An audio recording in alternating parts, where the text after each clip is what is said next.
할렐루야. 영광 찬양대의 찬양 감사드립니다. 저도 일부 교인입니다. 영광 찬양대가 우리 정월 첫 주 예배를 히브리서 4장 12절 말씀으로 시작했는데 기억하십니까? 영광 찬양대 찬양대원들에게는 이 말씀이 아마 다 찬양으로 살아있을 것 같아요. 오늘 이 말씀이 우리 영혼에 평안을 주시기를 바랍니다. 우리 영혼의 골수에 참 충만한 은혜가 임하고 우리 성도들의 영혼의 골수가 윤택해지기를 주님의 이름으로 축원드립니다. 하나님의 말씀은 살아있다고 할 때 이 하나님의 말씀은 성경 말씀입니다. 성경 말씀인데 하나님은 성경으로 자신을 계시하십니다. 성경 말씀으로 우리에게 찾아오시고 만나주시고 말씀해 주시고 축복해 주십니다. 성경 밖에서는 하나님을 만날 수가 없습니다. 성경을 떠나서 우리가 어떻게 삼위일체 하나님을 알 수 있겠습니까? 성경 말씀이 하나님의 말씀이니까 영감이 있겠죠. 영감이 있으니까 권위가 있겠죠. 오늘 이 말씀의 터전 위에 우리 각자의 신앙과 가정과 또 우리 사랑의 교회가 든든히 설 수 있기를 바랍니다. 이 말씀은 두 가지 특징이 있다고 하죠. 첫 번째 특징이 뭐죠? 살아있대요. 말씀이 살아있대요. 어떻게 말씀이 살아있을까요? 살아있다. 살아있다는 것은 생생하다는 거죠. 생생하다. 살아있다. 숨을 쉰다. 그래서 숨을 불어넣어준다. 속삭여준다. 격려해준다. 그리고 우리에게 호소하고 우리와 함께 기뻐하고 슬퍼하고 또 우리를 새롭게 한다. 살아있으니까. 성경은 죽은 문자가 아니구나. 따라서 우리를 살게 하구나. 사도 베드로가 하신 말씀처럼 너희가 거듭난 것은 썩어질 씨로 된 것이 아니요 썩지 아니할 씨로 된 것이니 우리가 새롭게 된 것은 썩을 씨로 된 것이 아니라 썩지 아니할 씨로 된 것인데 이 썩지 아니할 씨는 뭐냐 하면 바로 살아있고 항상 있는 말씀으로 되었느니라. 말씀이 씨라고 해요. 씨는 어디에 심어두든지 언젠가는 이렇게 살아나고 꽃피고 열매 맺게 되는 것입니다. 두 번째 특징이 활력이 있다고 하네요. 원어는 에너지가 있다는 뜻이에요. 에너지라는 단어가 바로 이 단어에서 나왔습니다. 성경이 마치 태양과 같다. 해가 뜨면 모든 생물들이 다 살아나서 활력을 얻는 것처럼 이 하나님의 말씀이 우리에게 활력을 준다고 말씀하고 있습니다. 그래서 시편 19편 시인은 하나님의 율법을 노래하면서 하나님의 율법은 마치 태양과 같은데 이 태양 같은 율법이 우리의 심령에 임하면 우리의 영혼 속에 생기를 북돋워 준다. 우리의 생기가 다 가라앉아 있는데 말씀의 씨앗이 우리에게 들어오게 되면 우리의 생기가 다시 지속적으로 살아나는 것을 말씀해 주고 있습니다. 부정적으로 말한다고 하면 활력이 있다는 이 말씀은 부정적으로 말한다고 하면 절대로 떨어지지 않는다. 땅에 떨어지지 않는다. 효력이 있다. 하나님께서 사무엘 선지자와 함께 하시니까 사무엘이 하는 말씀이 하나도 땅에 떨어지지 아니하니라. 땅에 떨어져. 그래서 떨어지지 않는다. 떨어지지 않는다. 이사야 선지자가 말씀하신 것처럼 모든 육체는 풀과 같고 그 모든 영광은 풀의 꽃과 같아서 풀은 마르고 꽃은 떨어지지만 하나님의 말씀은 영원토록 있도다. 꽃은 떨어져요. 그런데 하나님의 말씀은 떨어지지 않아요. 작년 내내 우리를 괴롭혔던 것이 바로 이 단어인데 infallible. 이 infallible은 무추인데 이 무추를 무류라고 번역을 해가지고 왜 무오라고 하지 않고 무오는 안 믿고 무류만 믿느냐 했는데 infallible, 하나님의 말씀은 그 목적을 이루고야 만다. 이것이 무오보다도 훨씬 더 큰 개념이고 더 중요한 개념이고 성경적인 개념이에요. 제가 신학을 하다 보니까 자꾸 이렇게 옆길로 가끔 가는데 죄송합니다. 하나님의 말씀은 활력이 있어요. 살아있어요. 효력이 있어요. 있으라 하면 있어지는 거예요. 하나님께서 빛이 있으라 하면 빛이 있어지는 것입니다. 어두운 데서 빛이 있으리라 말씀하신 그 하나님께서 그리스도의 얼굴에 있는 하나님의 영광을 아는 빛을, 하나님의 예수님 얼굴에 있는 하나님의 영광을 아는 빛을 우리의 심령 속에도 비추어 주신 것입니다. 효력 있는 말씀입니다. 이 살아있고 에너지가 충만한 이 말씀을 비유하자면 칼과 같대요. 칼과.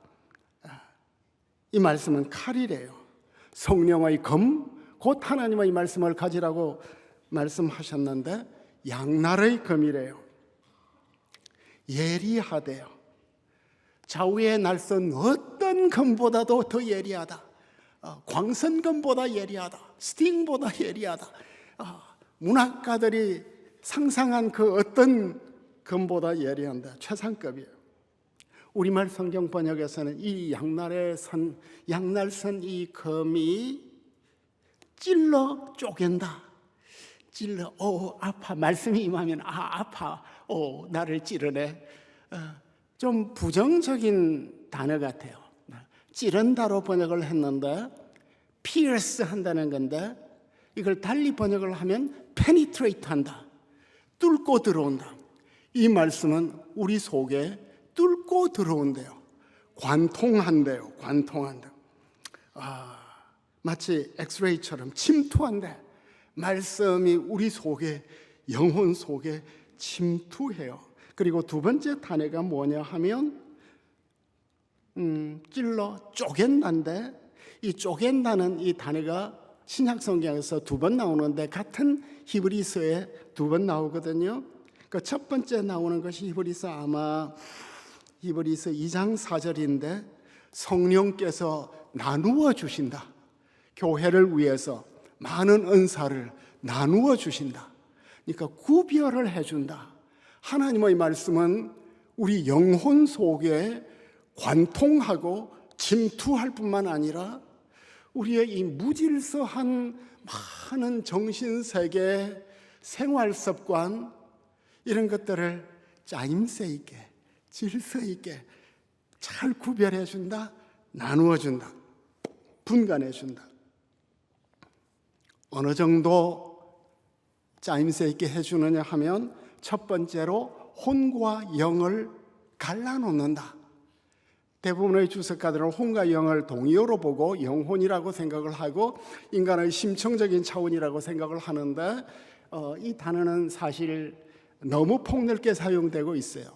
저는 혼에 대해서는 오히려 모든 생명체의 원초적 욕망, 생명은 욕망이 있어요. 우리도 다양한 욕망을 가지고 살고 있고 어떤 욕망은 선하고 어떤 욕망은 부정적이기도 하죠. 우리의 먹고 싶고 마시고 싶고 편하게 살고 싶고 잘 살고 싶고 하는 이 원초적, 맛있는 거 먹고 싶고 잘 쉬고 싶고 하는 원초적 욕망, 이 원초적 욕망으로부터 영혼을, 원초적 욕망과 영혼을 이렇게 갈라놓는다. 잘 구별해 준다. 짜임새 있게 만들어 준다. 영혼, 인간에게는 영혼이 있죠. 우리에게는 영혼이 있어요. 영혼이라는 단어는 구론의 초사에 처음 나오는 단어인데 인간 정신의 그 최고로 고매한 차원이라고 이야기를 할 수 있겠어요. 진선미를 알고 그래서 예술이 있고 철학이 있고 종교가 있고 하는 이 모든 영원을 생각할 수 있고 무한을 생각할 수 있고 과학이 있고 예술이 있고 모든 인간의 그 최고 정상을 이루는 그 영혼, 원초적 욕망과 영혼을 이렇게 잘 구별해주고, 두 번째로는 우리의 신체적이고 육체적인 차원에서 관절과 골수를 갈라놓는다. 우리의 몸도 참 자연스럽게 해준다. 우리에게 관절이 몇 개죠? 여러분들 관절 몇 개 갖고 있어요? 360개 정도 된대요. 이 360개가 이렇게 잘 오거나이저 되어서 관절과, 그런데 골수가 뭐예요? 뼈 안에 있는 생명 물질이겠죠. 생명 물질, 피를 만드는 것, 골수. 이 골수 안에는 뭐가 있죠? 적혈구도 있고 백혈구도 있고 혈소판도 있고. 그래서 이 골수가 참 윤택할 때 건강한 몸을 가지는 것처럼 우리의 진액이 있어요. 진액. 우리의 정수가 있어요. 인간 신체의 어떤 핵심적인 물질을 잘 만들어줘요. 세 번째로 마음의 생각과 뜻을 판단해줘요. 드디어 마음, 영혼에서 몸과 마음, 우리 의식 세계가 이루어지는 곳이 되겠습니다. 마음. 우리의 마음에는 뭐가 있죠? 많은 생각이 있어요. 많은 생각들을 잘 정리해 준다. 생각. 그리고 우리에게는 뜻이 있어요. 뭔가 이루어야겠다, 해내어야겠다, 목적하는 바가 있어요. 그죠? 우리의 마음, 인격의 중심. 그러니까 말씀은 우리의 영적이고 지적이고 도덕적이고 정서적인 중심을 우리의 전 존재 속에 하나님의 말씀이 이렇게 파고 들어오는 거구나, 침투하는 거구나. 그래서 여기 한번 물들기 시작하면 사람의 표정도 바뀌고 행동도 바뀌고 습관도 바뀌고 말하는 것도 바뀌고 태도도 바뀌고 이 사람이 이 인간도 변하네? 이렇게 되죠. 이 말씀이 한마디로 말하자면 하나님의 말씀은 살아있고 운동력이 있고 활력이 있어서 효력이 있어서 하나님의 말씀은 effectual해요. 이펙트가 강해요. 효력이 있어서 전인적인 침투를 하는구나. 전방위적으로 통전적으로 우리에게 오는 이 무시무시한 말씀이구나.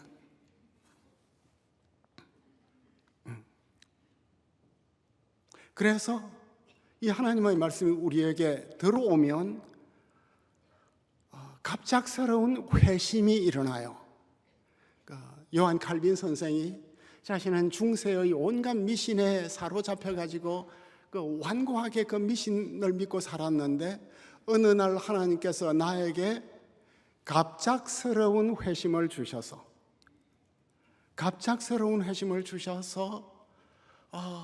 내 정신 프레임이 완전히 달라졌다는 이런 고백을 하거든요. 하나님의 말씀이 이렇게 갑작스러운 변화를 우리에게 만들어주고 있습니다. 그런데 이것이 어떻게 가능하죠? 하나님의 말씀이 이렇게 전방위적으로 침투하는 이것이 어떻게 가능할까요? 문자가 어떻게 이리 힘이 셀까요? 왜냐하면 예수님을 보십시오. 말씀이 육신이 되셨대요. 그래서 예수님이 살아있는 하나님의 말씀이죠. 예수님께서 성경 말씀과 함께 살아있는 하나님의 말씀, 효력 있는 하나님의 말씀, 예리한 하나님의 말씀으로 어느 날 어느 순간 우리에게 찾아오시는 거예요. 그래서 예수님의 말씀은 살아있죠? 성경 말씀이 살아있는 이유는 예수님이 살아계시기 때문이에요. 예수님의 말씀이 살아계시기 때문이에요. 같은 단어예요. 같은 단어. 예수님의 말씀이 운동력이 있어요. 그러니까 예수님께서 걸어라 하면 걸어지고, 눈 뜨라 하면 눈 떠지고, 깨끗해져라 하면 깨끗해지는 거예요. 내가 아무리 내 양심을 씻으려고 해도 안 씻어지는데 깨끗해져라 하면 씻어지는 거예요. 내 죄가 사함을 받았느니라. 내가 지은 죄를 어떻게 사함받을 수 있겠어요? 벌을 받아야 싸지.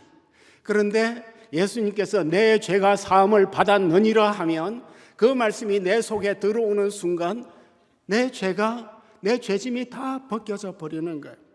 죽은 나사로가 사흘 되었지만 나사로야 나오라 하면 나사로가 수의를 걸친 채 나오는 게 예수님 말씀의 권능이에요.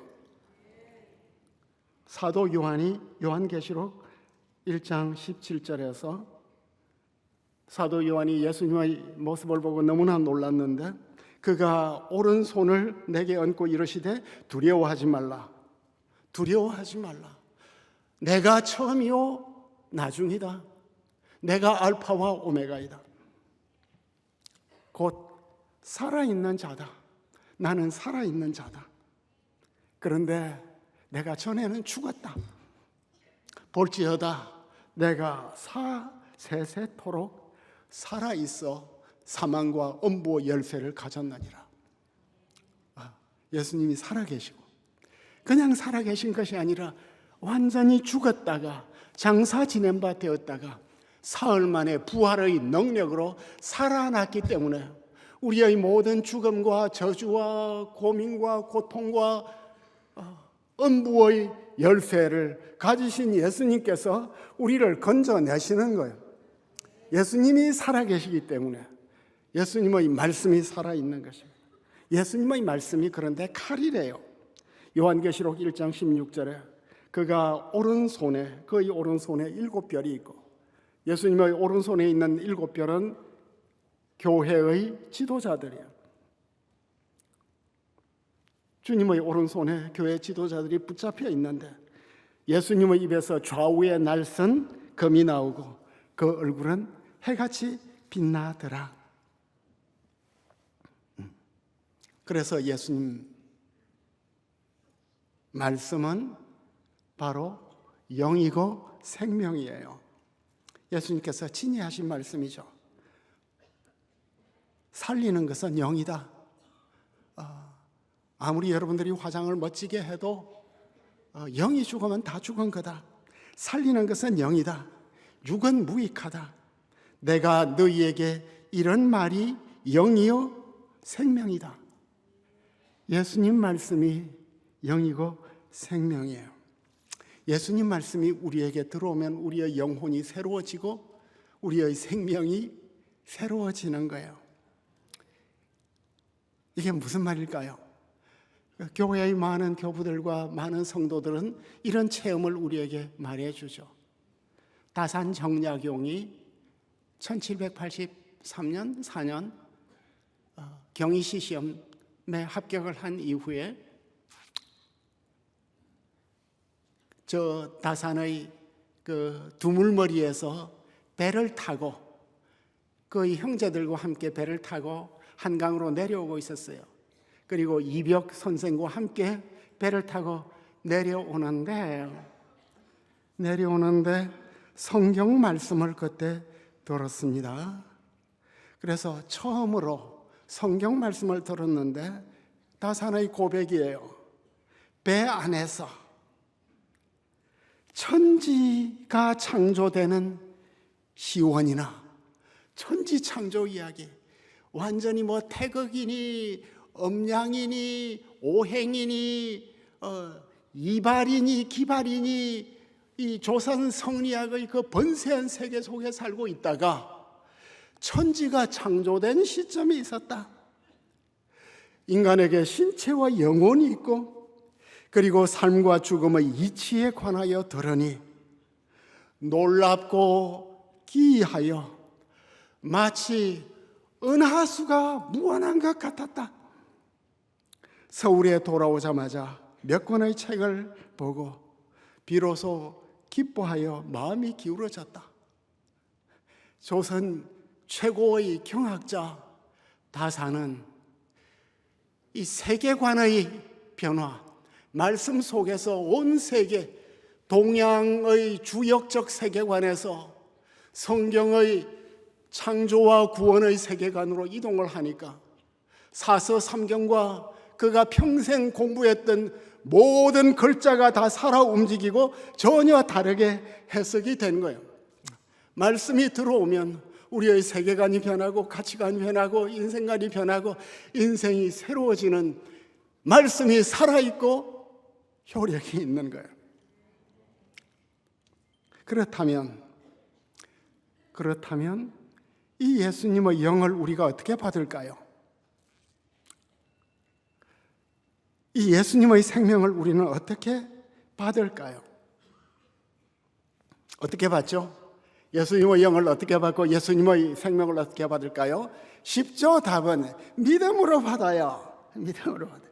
하나님이 세상을 이처럼 사랑하사 독생자를 주셨으니 이는 그를 믿는 자마다 멸망치 않고 영생하려 함이라. 믿는 자마다 영생을 얻게 하려 하심이라. 주 예수를 믿으라. 그리하면 너와 내 집이 구원을 얻으리라. 심플. 그런데 질문이 있어요. 함정이 있어. 그럼 첫 번째 질문, 믿음이 구원의 조건이 되나요? 믿어야 구원받나요? 조건절이 있어야 결과절이 발생하나요? 내가 믿어 구원을 받았으면 믿음이 내 공로가 되지 않아요? 그렇지만 믿음은 결코 공로가 될 수가 없죠. 믿음이 공로가 될 수 없으면 결코 조건이 될 수 없을 거예요. 믿음이 조건이 구원의 조건이 아니라면 무엇일까요? 조건이 아니라면 수단이 되겠죠. 그죠?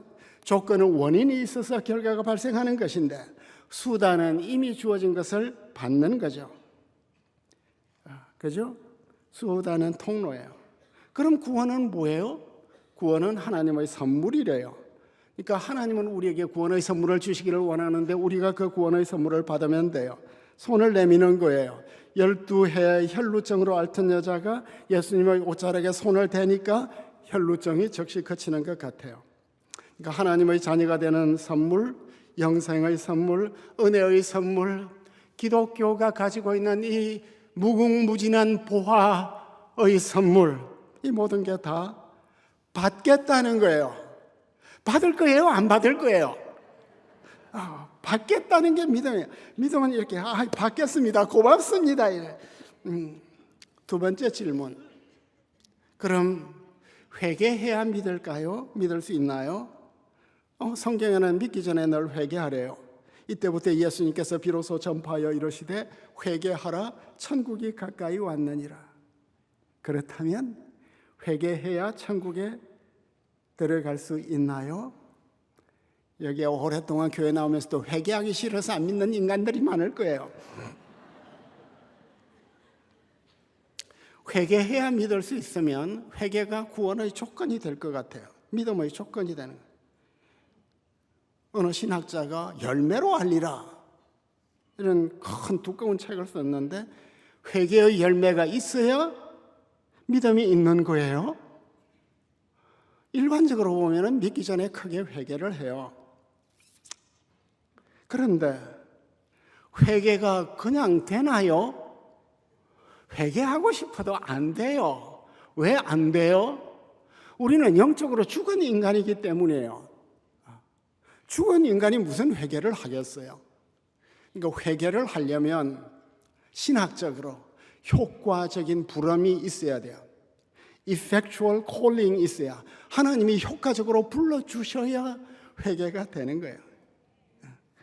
회개를 그러니까 효과적인 부름, 이것이 바로 하나님의 선물이죠. 구원은 하나님의 선물이에요. 구원이 하나님의 선물이라는 말씀이 어디에 있죠? 에베소서인가요? 너희가 그의 은혜로 말미암아 믿음으로 구원을 받았으니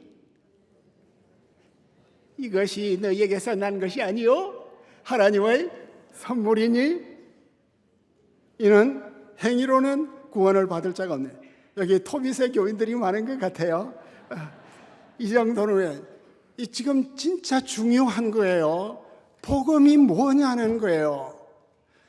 믿음이 구원받는 조건이 아니에요. 회개가 믿음의 조건이 될 수가 없어요. 그러면은 하나님이 우리에게 선물을 주실 때는 근거가 있겠죠. 그죠? 구원의 선물인데 이 선물의 근거가 뭘까요? 하나님은 무엇에 근거해서 우리에게 영생하는 선물을 주시죠? 하나님의 자녀로 입양되는 선물을 주실까요? 선물의 근거. 이것이 바로 질문이에요. 복음이 뭐냐는 거예요. 복음이 뭐냐? 복음의 골수가 뭐냐는 거예요. 복음의 진액이 뭐냐는 거예요. 복음의 정수가 뭐냐는 거예요. 이 진액이 혼탁해지면 우리 영적 생활 전체가 혼탁해지는데 하나님은 무엇에 근거하여 우리에게 이렇게 놀라운 선물을 주시는가? 죄와 참 저주 가운데 죽을 수밖에 없는 인간들이 새롭게 살 수 있는 새 생명 구원 거듭나는 이 은혜를 주신 근거가 뭐예요, 하나님? 근거가 이건 좀 고급 문법에 속해요. 고급 문법, 심층 문법이에요. 그걸 우리의 신앙 고백에서는 은혜 언약이라고 해요. 은혜 언약. 은혜 언약이에요. 은혜 언약. 우리 한번 같이 해볼까요? 은혜 언약. 여러분들 영어 잘하니까 covenant of grace, 그레이스의 언약이에요. 언약에는 크게 두 개가 있는데 행위 언약이 있고 은혜 언약이 있어요. 행위 언약은 아담과 하나님이 맺으신 언약이에요. 하나님께서 아담에게 모든 것을 다 주셨어요. 낙원을 주셨어요. 완전한 인간으로 만들어 주셨어요. 그런데 단 하나 금했어요. 동산 중앙에 있는 나무의 열매를 먹지 말라는 거예요. 단 하나. 그것을 아담과 하와가 깨뜨리자 그 언약이 깨어진 거예요. 행위 언약은. 행위 언약이 깨어졌어요. 그래서 낙원에서 추방되었어요. 그럼 이 완전한 아담과 하와도 이렇게 범죄할 수 있으면 이 인간들을 어떻게 구원할 것인가? 하나님의 대책은 뭐예요? 하나님께서 영원 전부터, 이 세상이 만들어지기 전부터, 시간이 있기 전부터, 시공이 있기 전부터 하나님께서는 성부 아버지와 성자 하나님 사이에 영원한 언약을 맺었는데 그게 바로 은혜 언약이고 구원 언약이에요. 예수님께서 죄인을 위하여 십자가에 돌아가심으로 말미암아 예수 그리스도를 믿는 모든 자에게 거저 주시는 은혜의 선물, 이 언약이 있었던 거예요. 그러니까 뭐냐 하면 언약은 계약이 아니에요. 계약은 조건이 있어요. 이 조건이 깨어지면 관계가 깨어지는 거예요. 은혜 언약은 조건이 깨어져도 관계가 깨어지지 않아요.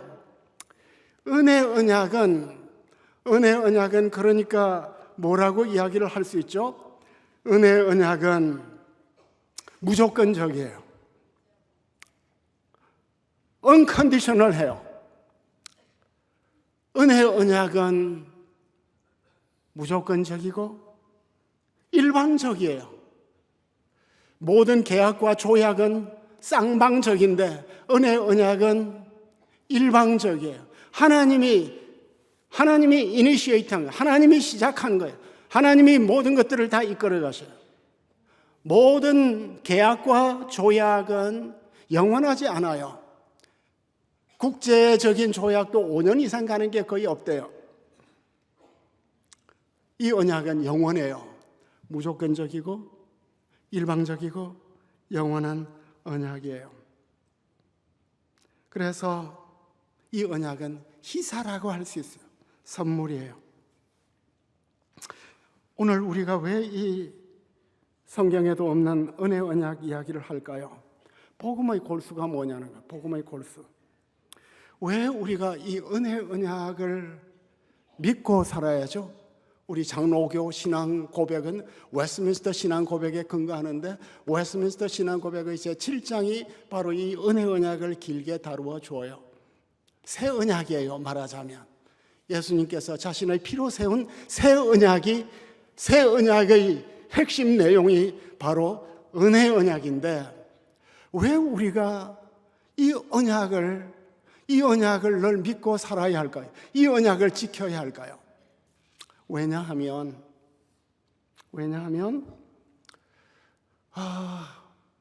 이 은혜 언약을 물타기해요.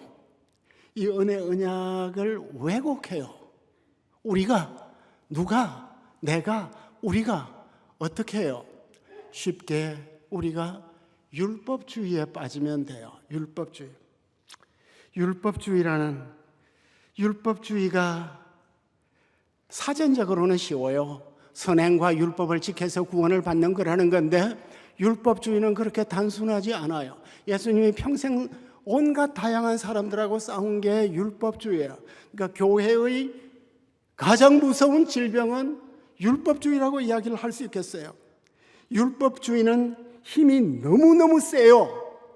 심청적이에요. 마치 헤라클레스가 두 번째 싸움을 한 게 레르네아의 히드라인데, 율법주의는 이 히드라 같아요. 10개의 머리를 갖고 있어요. 그래서 한 머리 자르면 한 머리에서 막 2개가 만들어져요. 그리고 10개 중에 한 머리는 불사의 머리예요. 안 죽어요. 자를수록 더 많이 생겨요. 이런 율법주의. 그리고 그 독이 치명적이죠. 그리고 독사처럼 이렇게 딴 데 보는 것 같은데 나를 물어요.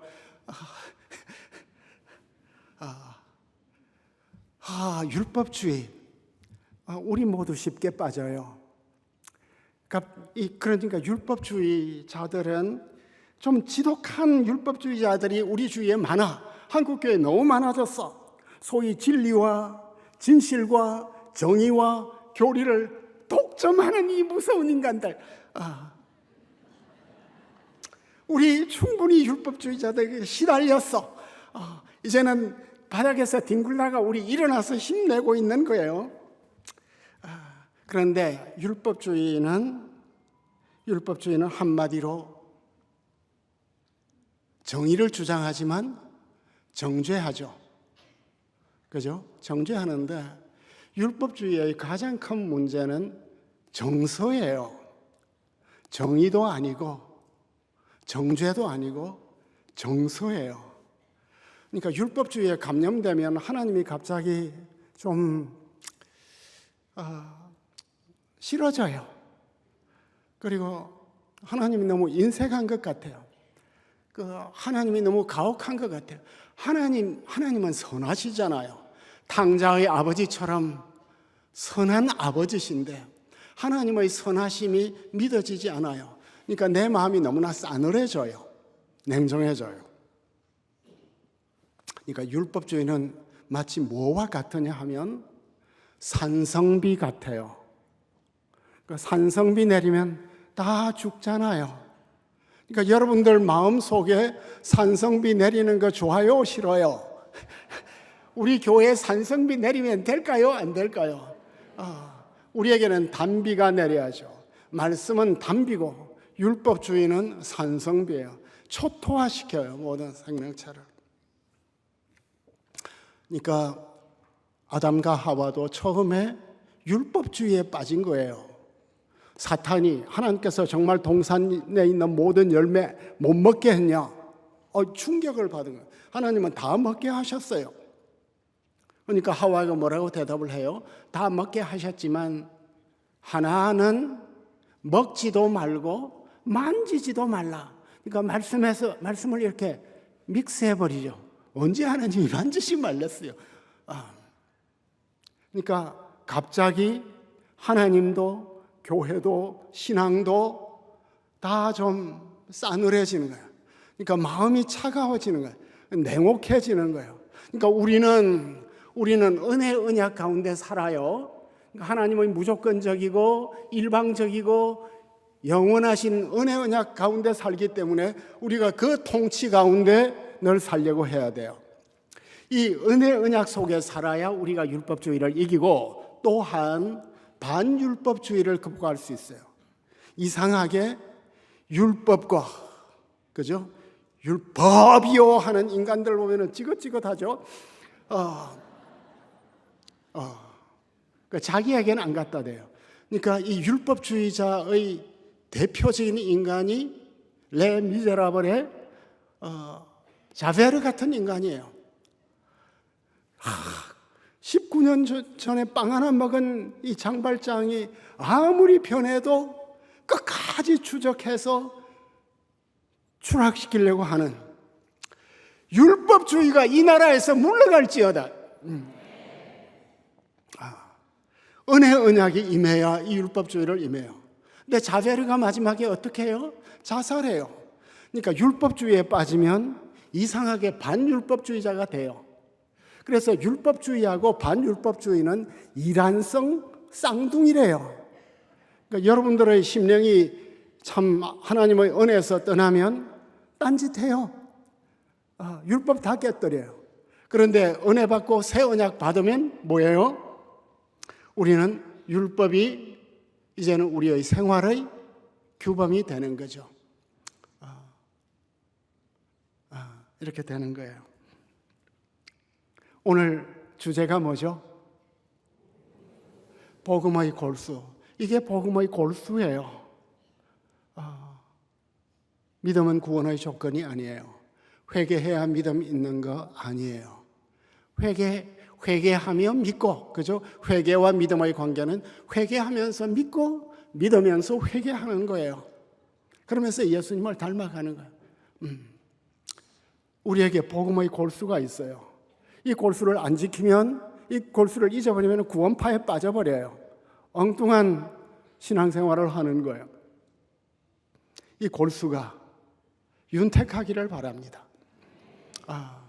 잠언 말씀이죠. 이것이 이 지혜가, 잠언의 지혜가 내 몸의 양약이 되며 내 골수를 윤택하게 하리라. 복음의 골수가, 믿음의 골수가 윤택해지는 우리 성도들 되기를 바랍니다. 골수와 기름진 것을 먹음같이 나의 영혼이 만족할 것이라. 우리 다 함께 오늘 주신 말씀 하나라도 우리의 심령 속에 침투하여 우리의 골수가 백혈구감하게 이렇게 비정상적으로 자라지 않고 우리 믿음의 골수가, 복음의 골수가 윤택해질 수 있도록 같이 기도합시다.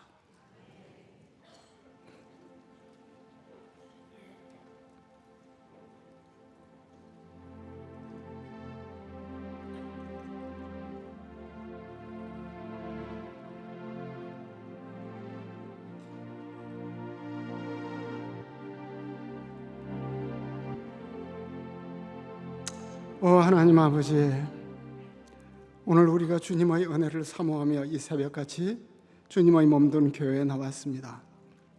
이제 우리가 하나님의 말씀 앞에 서게 하시고 이 말씀이 살아서 운동력 있고 효력 있고 힘이 있어서 우리의 영혼과 우리의 정신과 우리의 몸에 침투하게 하여 주옵소서. 깊이 침투하게 하여 주옵소서. 그래서 이 나라와 이 세상을 뒤덮고 있는 율법주의와 반율법주의와 세속주의와 타락하는 이 모든 정신세계를 우리가 넘어서 이제는 예수의 영을 받게 하시고 예수의 생명을 받게 하시고, 그래서 이 복음의 골수가 우리 속에 무궁무진하게 솟아나게 하여 주옵소서. 건강하게 하옵소서. 관절과 골수가 건강하게 하옵소서. 우리의 생각과 뜻이 건강하게 하옵소서. 우리의 혼과 영혼이 새로워지게 하시고, 주여 성령의 담비를, 성령의 골수를 우리에게 충만히 먹여 주옵소서. 예수 그리스도 이름으로 기도합니다. 아멘.